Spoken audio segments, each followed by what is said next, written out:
Now, it hasn't been all doom and gloom. I mean, certainly discovering that a simpler lifestyle is possible, that I can actually live my vow of poverty as it was intended, has been a great learning. You know, to be able to live a simpler lifestyle actually has been great.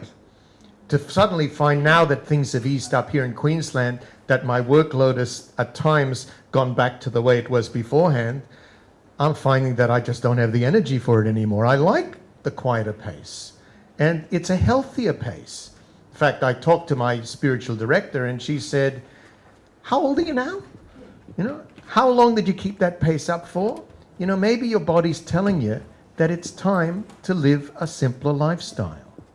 So maybe there are learnings here and pluses. You know, people have found many creative ways and new ways to live the mission of the gospel. They have taken responsibility, for example, to keep their faith and the faith of others alive using their gifts and talents, like using the internet to spread the good news and keep in touch with each other, like family group gatherings that have moved to Zoom meetings, things like that, which we never would have needed to do before. You know, live streaming the Mass, which we never did before. I mean, there was always a certain interest in technology, and the church was aware that we will need to look at this eventually, but now it's been forced upon us. And there are people who have those gifts and talents that are helping us to really come to the fore. So we have seen virtual family group get-togethers and people connecting by phone more than in the past. So let's have a look at maybe what we can learn from transitions. Transition is the natural process or disorientation and reorientation that marks the turning points of the path of growth. Now, transitions have a typical structure.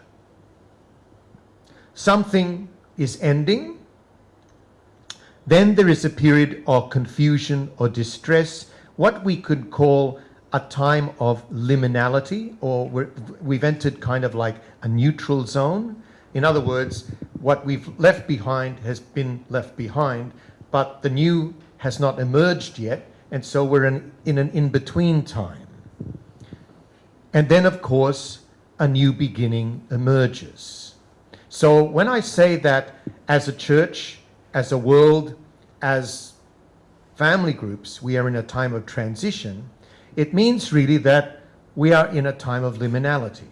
The old order of things, the way we always did things, has come to an end or is coming to an end. We haven't seen anything new emerge yet. We're experimenting, so we're in this in-between time. So what a life transition means is we move from the stable self-definition or life situation that we knew. Then there is an ending.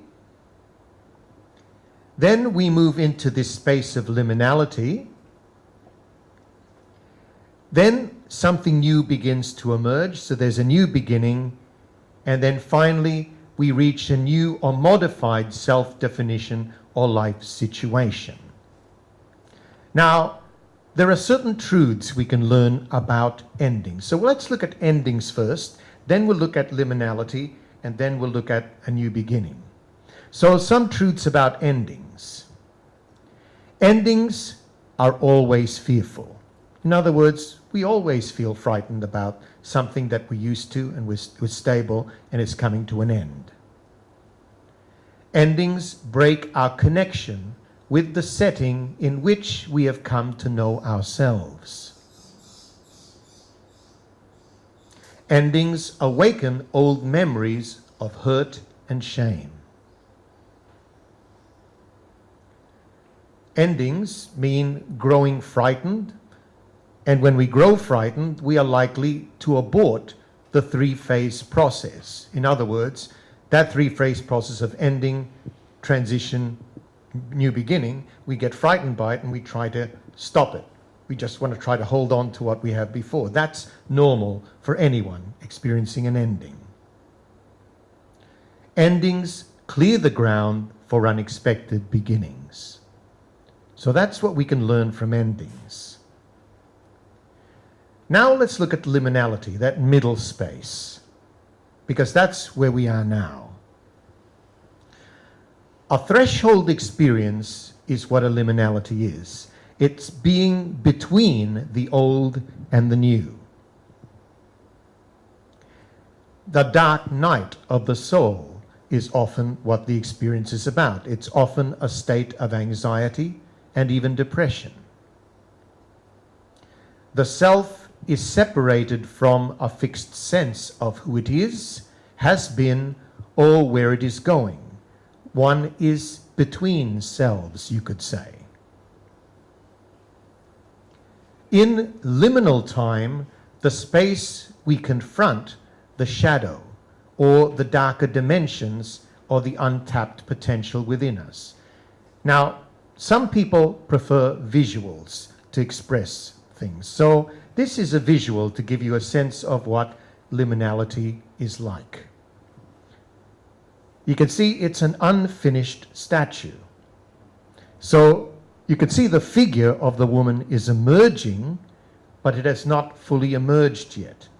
It's kind of halfway between the rock where the sculptor began and the full statue when it comes out at the other end. I would suggest that as a church, as a world, and as family groups, that's where we are now. Have a chat to each other about that.